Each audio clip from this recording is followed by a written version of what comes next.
Bonjour tout le monde! Bienvenue au premier épisode du Podquiche. En fait, je sais pas si ça va être une série ou quoi que ce soit, mais comme je vous avais dit sur cette chaîne-ci, je pense plus essayer des choses, puis ça fait un moment que je pense à l'idée de vous parler en version audio seulement, sur une image fixe ou presque fixe, là, vous voyez quand même qu'il s'agit d'un chat qui respire et qui bouge. Et bon, si ça vous détend de regarder ça, un chat vivre sa vie de chat sur un divan plein de poils, ben pourquoi pas? Vous n'êtes pas obligé de regarder l'image non plus. Mais dans le sens où c'est pas un podcast que je vais commencer à mettre sur les plateformes, là, c'est vraiment juste pour le fun. Aujourd'hui, on est samedi après-midi, puis j'avais le goût de vous parler un petit peu de comment ça va. Tu sais, ça fait une semaine que mon livre est sorti, j'ai des projets intéressants, j'ai quitté d'autres projets aussi, fait que je me disais pourquoi pas. Si vous me suivez sur Instagram, vous avez vu qu'il y a 2 semaines, je crois, j'ai quitté un projet qui prenait quand même beaucoup de place dans ma vie, qui était un peu ce que j'appelais mon contrat principal de gestion de communauté pour un organisme en littérature jeunesse. C'était un contrat que j'avais puis qui était récurrent depuis 2 ans. J'ai décidé de quitter ce contrat-là, pas parce que ça fitait plus ou parce que j'aimais pas ça, mais je pense que la pandémie a quand même eu son rôle à jouer là-dedans, dans le fait que la gestion de communauté, ça me demandait beaucoup d'efforts, genre, c'est vraiment un travail qui demande beaucoup d'organisation, puis je sentais que j'avais peut-être je sais pas, plus nécessairement cette énergie-là. L'organisme pour lequel je travaillais aussi a beaucoup grandi. Donc, mes tâches avaient comme un petit peu changé. Puis, bref, ça commençait à faire un moment que j'étais plus tant à l'aise puis que ça prenait beaucoup de mon espace mental qui faisait que je pouvais pas nécessairement tant me concentrer sur d'autres projets. Puis, j'ai décidé de le quitter. C'est quand même quelque chose qui m'a demandé, du guts à faire dans le sens où, c'était un 15 heures semaine, puis c'était un contrat qui m'assurait d'avoir toujours un revenu relativement stable. Fait que... mais je suis tout à fait en paix avec cette décision-là. J'avais pas nécessairement rien d'autre de prévu. C'est ça l'affaire, tu sais... Quand je commençais à y penser, je me disais, ouais, mais je suis peut-être mieux de m'être trouvé quelque chose d'autre avant de quitter ça. Mais c'est comme si d'avoir la gestion de communauté qui m'occupait beaucoup, qui prenait beaucoup de place, ça me permettait pas de me concentrer à chercher ailleurs. Fait que j'ai fait le move de quitter. Chose qui pourrait être critiquée par plusieurs personnes. Là, justement, voyons, Mel, c'était pas ta meilleure idée, tu sais, de te lancer un peu comme ça dans le vide. Mais honnêtement, je pense pas que je me suis lancée dans le vide. Je pense que ça va au contraire. Ça me force un peu à essayer d'autres choses, à me concentrer ailleurs. Puis là, la semaine passée, j'ai lancé mon livre Sodamousse, un Noël pétillant. J'ai même fait un lancement avec Agathe, l'illustratrice, sur ma chaîne YouTube principale. C'était super cool. Si vous me suivez un peu, là, ça fait longtemps que je parle de ce livre-là. C'est un projet qui me tient énormément à cœur. Puis, je suis super contente. Je commence pas mal à avoir des échos sur les réseaux sociaux, surtout. J'ai pas eu de couverture média. C'est sûr que ça, c'est un peu triste, mais en même temps, je m'y attendais. Là, il y en a énormément des livres jeunesse qui sortent, puis bon. Puis là, je veux pas avoir l'air de parler juste de négatif, parce que tout ce qui est en lien avec mon livre, c'est pas mal plus du positif, là, mais ce qui me déçoit le plus, c'est vraiment, dernièrement, qu'il n'y ait pas eu de salon du livre, tu sais. Le salon du livre, pour vrai, quand on dit, genre, c'est notre paye de parler à nos lectrices puis à nos lecteurs, c'est vrai, tu sais. Fait que là, de sortir un livre, de le lancer, de pas savoir nécessairement ce que les gens en pensent, de pas pouvoir avoir cette petite joie-là du salon du livre où t'as l'impression que, tu sais, t'es un peu une star, là. Ça m'a fait de la peine, c'est sûr. Mais bon, je suis pas la seule là-dedans. Je pense que n'importe qui a sorti un livre cette année, on s'est tous retrouvés dans cette situation-là. Voilà, sinon, c'est vraiment positif. Là, je suis tellement contente de voir ce que les gens en pensent. Je reçois beaucoup de messages en privé aussi, beaucoup de messages.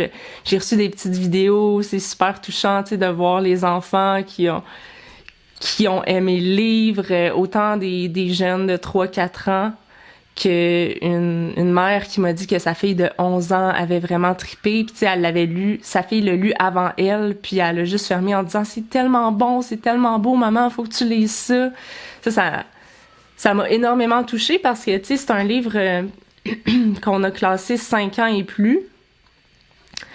Puis ça doit être la question que j'ai le plus, tu sais, à qui s'adresse ton livre? Ben là, je dis 5 ans et plus, je pense que ça peut être un peu plus jeune, puis ça peut être quand même plus vieux pas mal, mais j'ose jamais trop dire d'âge maximum, tu sais. Je sais qu'il y a peut-être un certain âge où les enfants peuvent se dire « Ok, mais c'est bébé », mais en même temps, il y a tellement à creuser dans ce livre-là.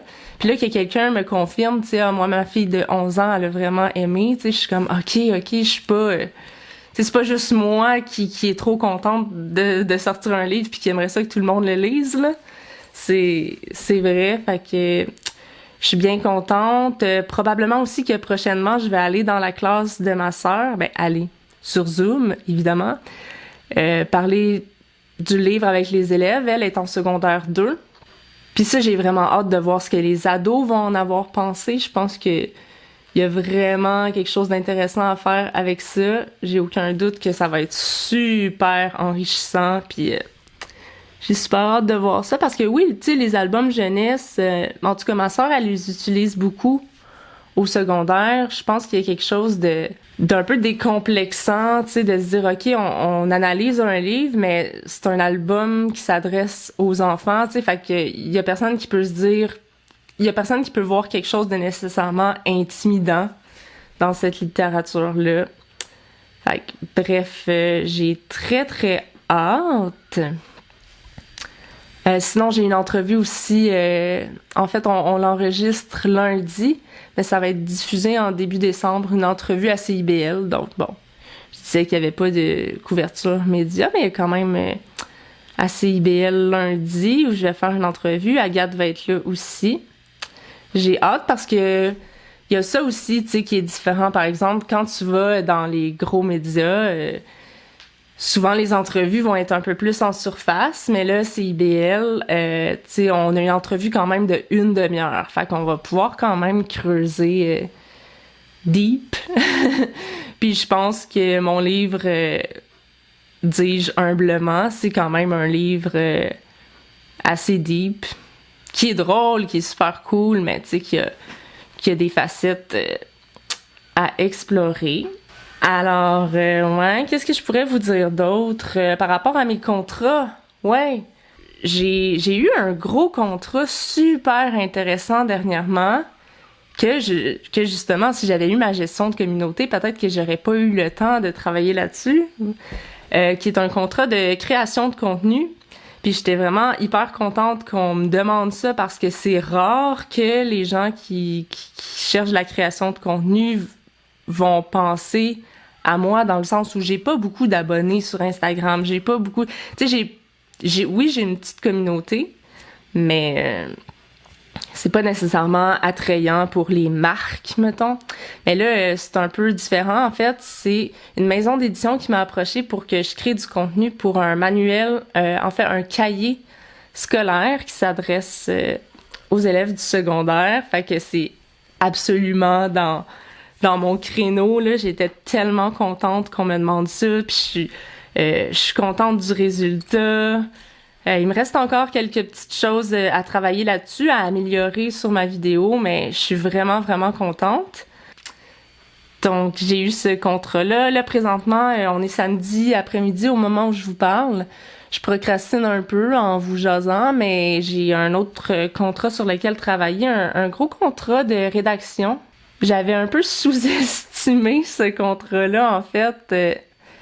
En fait, je sais pas si c'est ce contrat-là que j'avais sous-estimé ou tout le reste. Tu sais, parce que je travaillais là-dessus la semaine passée, puis cette semaine, puis c'est comme si...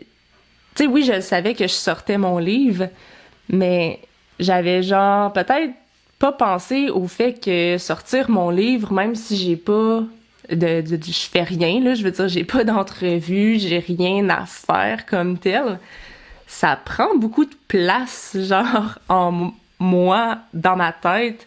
Tu sais, t'as beau faire semblant d'être super détaché de ça, puis je sors un livre, là, c'est chill, tu sais, c'est le même. Mais comme, je vais pas faire semblant là que je suis pas allée voir s'il se passe de quoi sur Goodreads ou que j'ai pas checké en googlant, tu sais. Toutes les autrices puis les auteurs font ça, là, je pense. Fait que c'est sûr que je suis comme un peu alerte par rapport à ça. Fait que, ouais, tu sais, ça a pris beaucoup d'espace dans ma tête. Aussi, j'ai eu une séance photo que vous avez peut-être vue sur Instagram. Mes nouvelles photos professionnelles. Fait que ça me stressait énormément. Puis ça m'a stressé avant.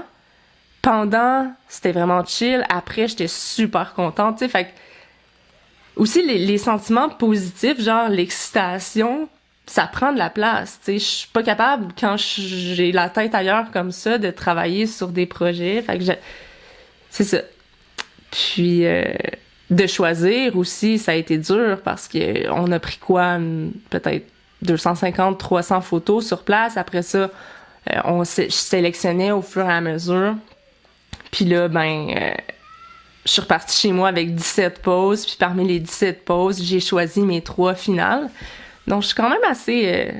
je suis très, très, très contente, en fait. Surtout de celle avec mon fameux chandail rose que j'avais à mon lancement. Donc, c'est comme ça que je vais terminer le podcast.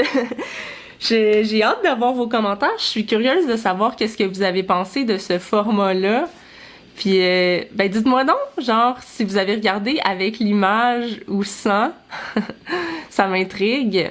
Moi, j'ai bien aimé faire ça. Fait que, on se reparle sur Instagram ou ici une prochaine fois. Ciao!